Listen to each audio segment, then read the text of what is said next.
Ano ang dapat kong gawin upang magmana ng buhay na walang hanggan?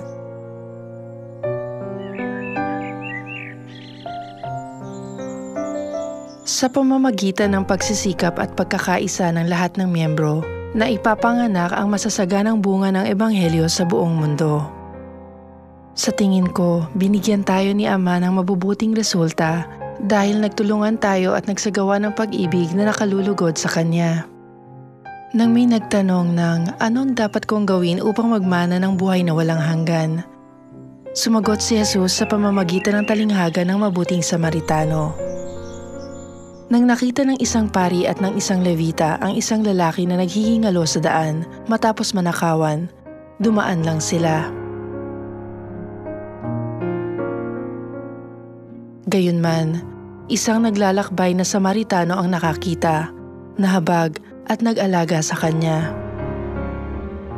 Alin sa tatlong ito ang tatanggap ng buhay na walang hanggan? Ito ay ang Samaritano na nagpakita ng habag. Para sa kanya, ang pagpapakita ng habag ay mahalaga.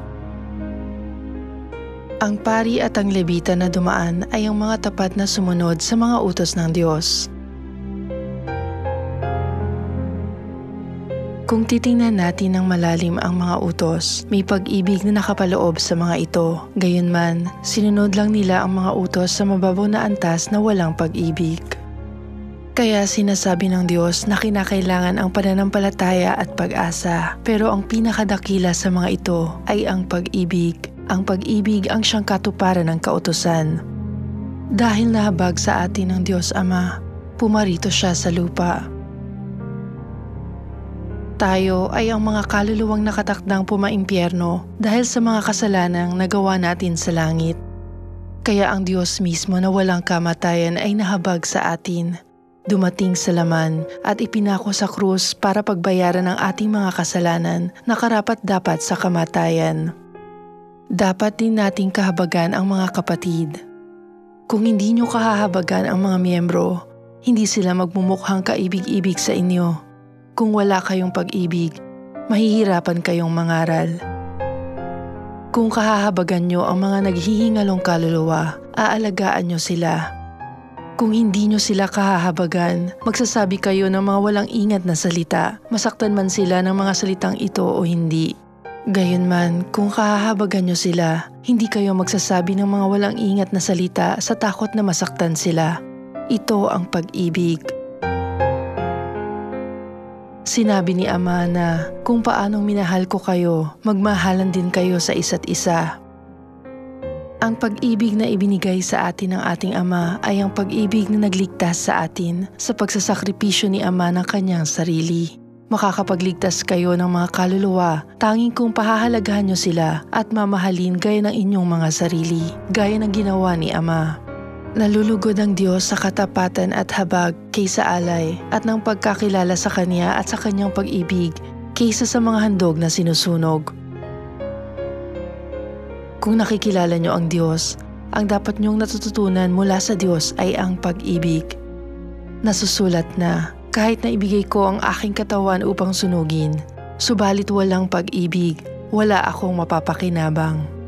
Ang pag-ibig na mas dakila kaysa sa pagbibigay ng sariling katawan upang sunugin ay ang pag-ibig na tumutulong sa mga tao na matanggap ang pagpapala na buhay na walang hanggan at nag-aakay sa kanila tungo sa langit. Ang pag-ibig na ito ay matiisin, hindi magaspang ang kilos at tinitiis ang lahat ng bagay. Sa mga araw ngayon, maraming sakuna at ang mga tao ay nabubuhay na may iba't ibang mga paghihirap.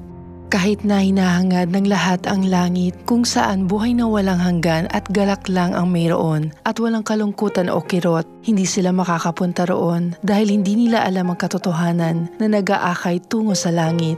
Kaya nakakaranas sila ng taggutom ng pakikinig sa mga salita ng Diyos at ng pagtanggap ng pag-ibig. Nang may pusong puno ng pagkahabag, dapat nating masipag na ibahagi ang Paskwa na naglalaman ng pagpapala na buhay na walang hanggan. Hindi lang natin dapat na ipangaral ang salita ng Diyos, kundi alagaan din sila ng may pag-ibig hanggang sa lumago sila sa pananampalataya para masunod nila ang salita ng Diyos. Para malabanan ang mga pakana ng Diablo, dapat nating laging isuot ang buong kasuotang pandigma ng Diyos at tulungan ang ating mga miyembro na isuot din ang buong kasuotang pandigma ng Diyos. Para magawa ito, dapat tayong kumapit sa salita ng Diyos. Hindi ba ang pag-ibig ay ang pagnanais na makapagligtas ng kahit isa pang kaluluwa sa pagpapakain sa kanila ng espiritual na pagkain? Ano ang dapat kong gawin upang magmana ng buhay na walang hanggan? Kung ipagdiriwang nyo ang Paskwa, makakamit nyo ang buhay na walang hanggan dahil ang Paskwa ay pag-ibig at ang Diyos na siyang punong kahoy ng buhay. Gaya ng ginagabayan tayo ng Diyos ng may habag at pag-ibig, maging pag-ibig tayo at magsikap na magligtas ng mga kaluluwa. Ipalaganap natin ang Paskwa na pagpapala ng buhay na walang hanggan at magpakita tayo ng habag. Kung kahahabagan nyo ang bawat kaluluwa at pahahalagahan ang mga ito ng may magiliw na puso ng pag-ibig gaya ng sa mabuting Samaritano, maaantig sila at maipapanganak ang masaganang bunga ng Ebanghelyo. Kumpletuhin natin ang Ebanghelyo ng langit ng may pag-ibig at pagkakaisa sa pagpapasalamat kay Ama na nagligtas sa atin at gumawa sa atin na maging mga manggagawa ng Ebanghelyo. Umaasa ako na sa paniniwalang tutuparin ng Diyos ang kanyang salita at sa pagsasagawa nito, tatanggap kayo ng maraming pagpapala, maraming gantimpala at ng magniningning na korona pag pumunta kayo sa langit.